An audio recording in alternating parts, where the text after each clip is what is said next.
Hello friends, welcome once again in Sundar sir classes. पिछले lesson में हमने जो कुछ ट्रांसलेशन के कुछ फ्रेजेस हमने सीखे थे कि सामान्य बोलचाल में काम आने वाले ऐसे फ्रेजेस जो थी हमारी कि किस प्रकार से हम इन सामान्य बोलचाल के शब्दों को हो इंग्लिश के अंदर हम ट्रांसलेट करते हैं।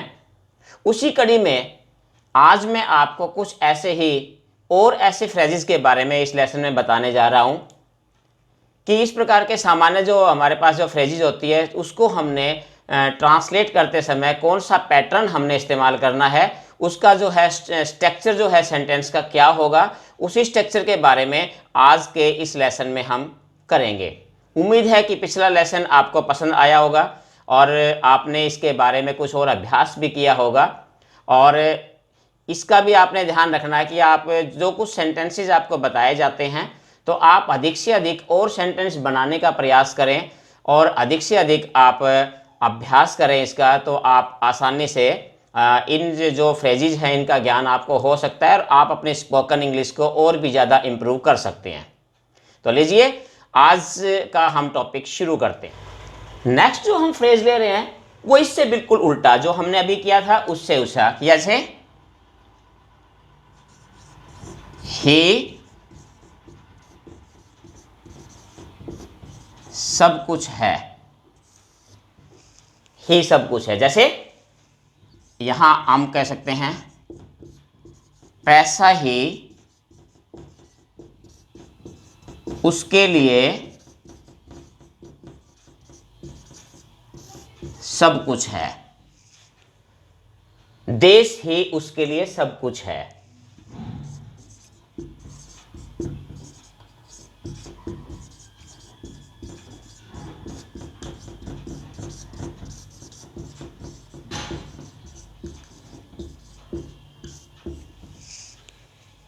यानी इस प्रकार के सेंटेंस, जैसे हम कह देते हैं ना भाई पैसा ही उसके लिए तो माई बाप है, यानी सब कुछ है, कोई चीज़ है, या परिवार उसके लिए सब कुछ है, उसका बेटा उसके लिए सब कुछ है, उसके रिश्तेदार उसके लिए सब कुछ है।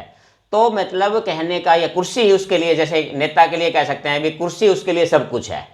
तो इस प्रकार के जो सेंटेंस है वो अगर हमें ट्रांसलेट करने पड़े, इंग्लिश में अगर बोलने पड़े, तो हमने इसको कैसा बनाना, कैसे बनाएंगे इसके लिए। तो कहता है इसके लिए जो फ्रेज आती है वो होती है इसमें इज एवरीथिंग। इज एवरीथिंग अगर पास्ट का है तो वॉज एवरीथिंग या वर एवरीथिंग, इसी के अनुसार। जैसे हम कह सकते हैं पैसा ही उसके लिए सब कुछ है, तो यहां सब्जेक्ट हमारे पास है इसमें मनी। मनी इज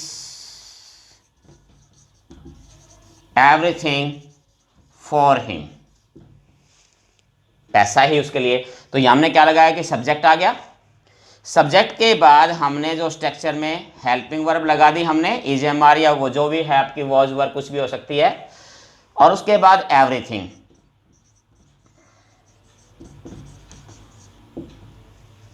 एवरीथिंग और उसके बाद फॉर और प्लस में ऑब्जेक्ट।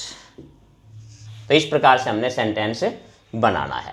तो इस प्रकार से आप एग्जाम्पल और एग्जाम्पल की प्रैक्टिस आप कर सकते हैं इस प्रकार के सेंटेंस बनाने के लिए। नेक्स्ट जो हम फ्रेज ले रहे हैं बड़ी रोचक सी फ्रेज है। जैसे हम कह सकते हैं ना, कई बारी मरा जा रहा है,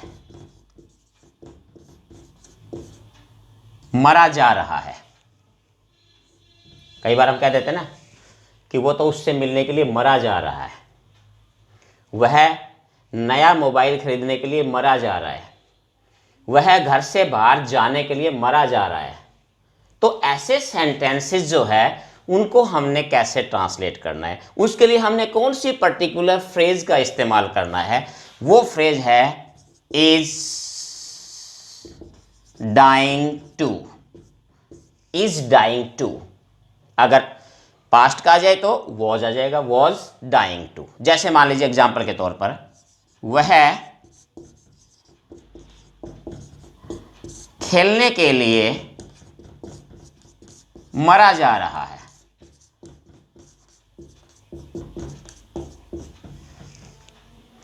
वह, या मान लीजिए कि चलिए वह ले लेते हैं इसमें, वह नया मोबाइल खरीदने के लिए मरा जा रहा है।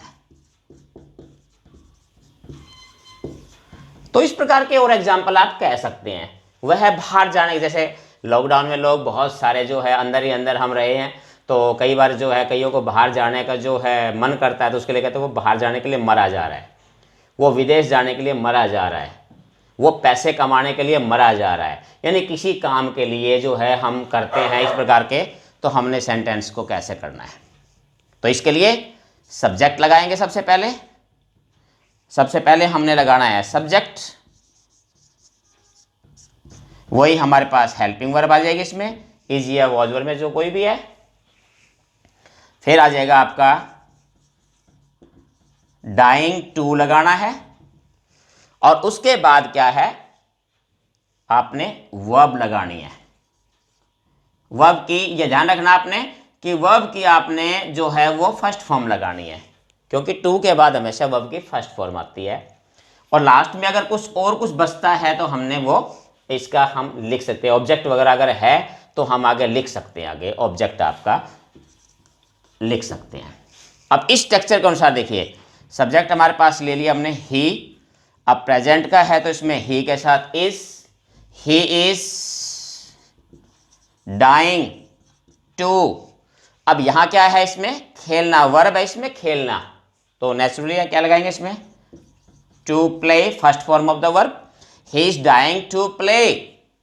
अब इसमें कोई ऑब्जेक्ट है नहीं, तो आपने सिर्फ वर्ब लगा के कर देंगे।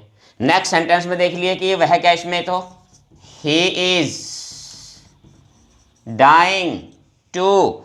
अब इसमें क्या है, वर्ब क्या है, खरीदना, टू बाय।